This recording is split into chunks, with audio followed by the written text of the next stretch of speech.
other than the great weather? How was Cancun? It was a great learning experience for us. Obviously, going into it, my goal was to have a chance to play for a championship and then play a really good team and see where we stood. And I thought we learned a lot from the Northern Iowa game. 6 seniors who were very well drilled, very well, great chemistry.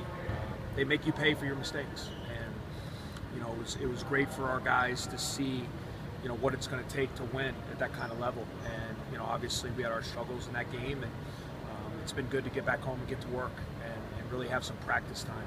We had that stretch of 6 games in 12 days. So we didn't really practice. All we did was walk through game prep. When you have a lot of young players, you need to keep practicing because all of this stuff is new for them. So it's been good to get home and have a couple days to really get on the practice floor and hopefully, hopefully be better in some of the things we struggled with. What kind of approach do you want to take to handling Gershawn? Yeah, I think with Gershawn, he's trying to adjust, because of some of the physical limitations, some of the stuff he's always been able to do his whole life. He maybe can't do it at that level. So, you see it I talk to him, you see it with all players as they go through injuries or get a little bit older. You got to figure out how you can be successful. And, I think he'll bounce back. And, he'll learn how he can be more successful. And we need him, obviously. We need his production, and we need him to play well. We need his leadership. And, that's a big point of emphasis is, trying to get some stuff out of him. But I think that'll help our team a lot if we can get him going a little bit. What has he done to it? Well, he's just had a rash of injuries. Right. I mean, he's slower. yeah. I mean, just the explosiveness, the quickness. I mean, he's had a torn labrum his freshman year. He's had a knee. He's had stress fractures in his feet. That just takes his toll. So his attitude has been good, and he's got to adjust, and figure out how to be successful with what he can do now. And, I think he's had a couple good days of practice, and obviously too, we need to do a better job. We need some production out of him. So we got to find ways to get him shots and find ways to get him in spots where he can score a little bit for us. What did the film show from the UNI game? Well, I think it just showed, like what I said about them is they're the kind of team on both ends that punishes you for mistakes. And you see that a lot. That's what a team like Wisconsin does. A lot of veteran guys, and when you have a breakdown, they make you pay for it. So I think what our guys learned is the discipline you have to have on every possession. And I thought their physicality too knocked us back. They were men. They had 6 seniors out there, and they were hitting us on cuts. They were really hurting us on the boards. They were physical, and it was a great learning experience. When we were disappointed we lost the game, we obviously wanted to play better. But on a positive thing, I mean, we held them down, to 60 points, and really our defense was good. Where we got hurt was late clock breakdowns, and then on the offensive boards. And those are 2 things, especially going into tomorrow's game. Those are 2 strengths of Georgia Tech that we're going to have to clear up.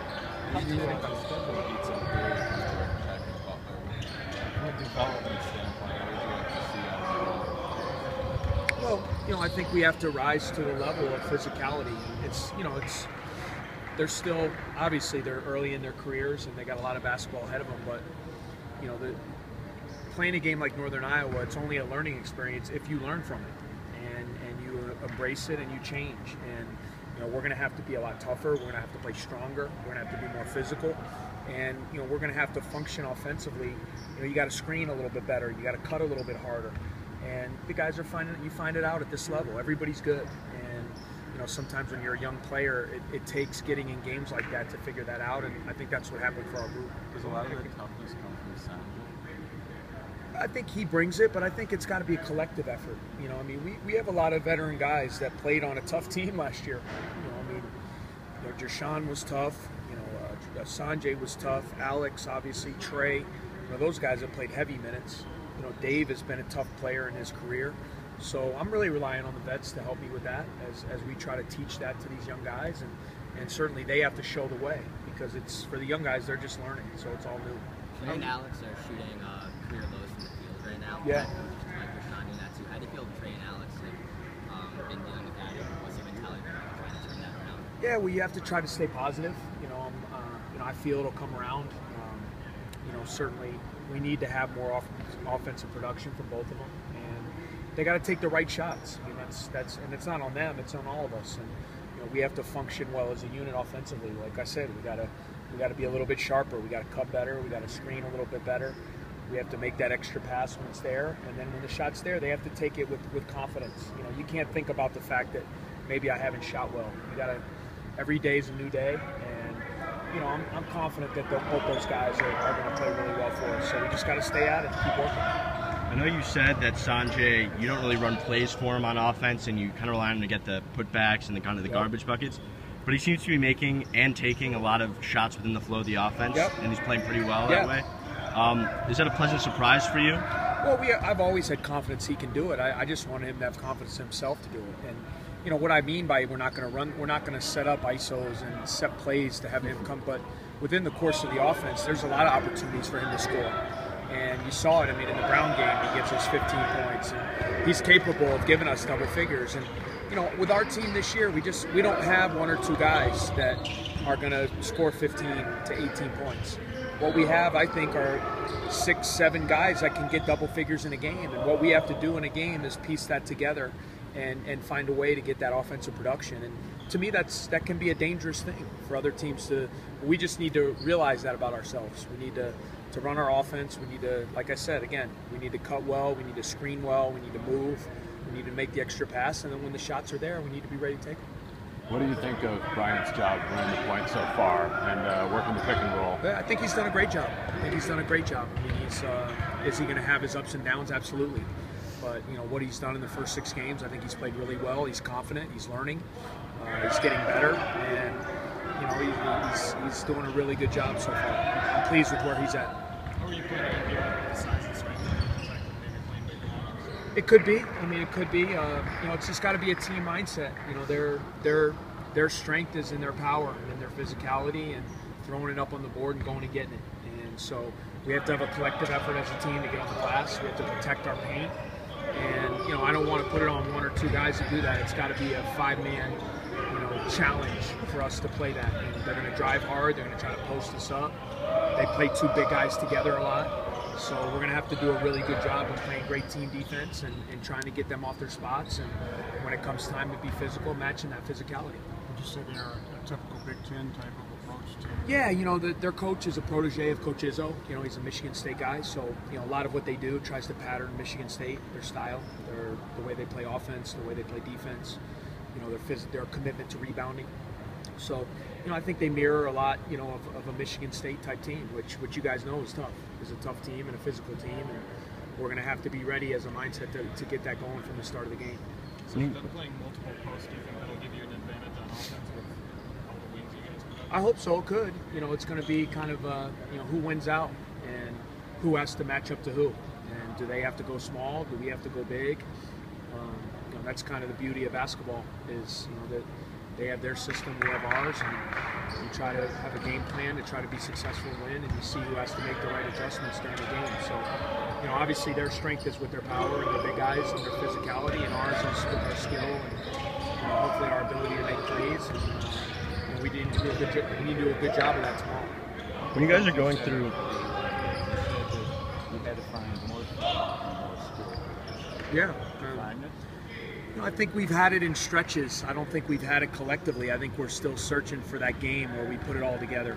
And, you know, that's part of the fun of coaching and team building is trying to figure that out. And the good thing about it is as we've tried to figure it out, we've found a way to win, even though we haven't played what I feel is our best basketball. And I'm hoping being able to get home, and we've had some really good practices. The guys have kind of gotten their legs back under them. I'm hoping we can play our best game tomorrow. The other thing you said was a lot of the kids, some of the kids didn't believe you when you said Yeah. so you in that game. Well, I hope so. I hope so. I mean, they're a really good team, and you know, I think they're a team that can play with anybody, and that's why I was really looking forward to playing them because I knew how well coached they were going to be. They had 6 seniors. They had a great big man, a really good system. I was anxious to see how we would respond, and you know, we played them really well for 10 minutes, and then we had a 10-minute stretch we didn't score a point. And against good teams, you can't do that. And so, you know, like I said, we only have learned from it if we do learn from it, and we get better at the things we struggled at. Is that all part of the process? I think so. Yeah, I think so. I mean, yeah, I mean, you gotta look. You don't just come out. You know, very few guys are going to come out and just set the world on fire. You gotta come out and You got to adjust to a new level, and you know that's where you got to rely on your veterans because, excuse me, because those guys, they have been through the fires and they do get it, and they can do a great job, even better than I can, of helping those guys while the fight is going on out there, and that's what we need from them. Other than looking at your record, how would you compare where you are this time now, or where you were this time last year to now? Well, I think both years we've been kind of trying to find ourselves early. Like you said, I think the positive is last year we lost some of those games, and while we're trying to figure ourselves out, being 5-1, I'm very pleased with that. And we have to take the next step.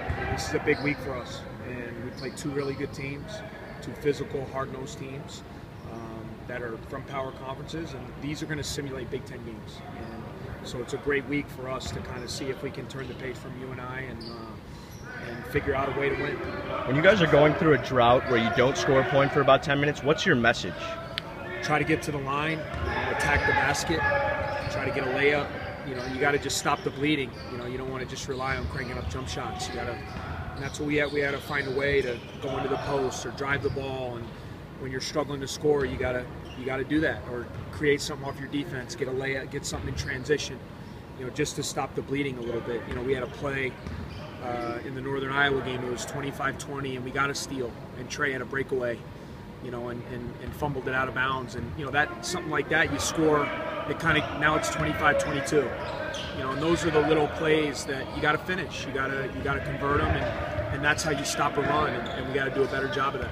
What specifically does the team have to do to be ready for Big Ten play in a month? Well, we just have to keep getting better. I mean, we're playing against some good teams coming up, and we got to keep improving on both ends. Our younger guys have to continue to develop, and again, like you said, maybe some of our veterans that haven't played their best ball, we need them to play their best ball, and I'm confident that they will. And we have a lot of confidence in our group. Our guys get along well. There's good chemistry, and I'm just anxious. I don't feel like we've had that one game yet where we put it all together. I think we've played well in stretches, but we haven't put together that 40-minute game that I think we're all looking for. One more. We're done. All right, guys. Thanks, man. Seeing you guys.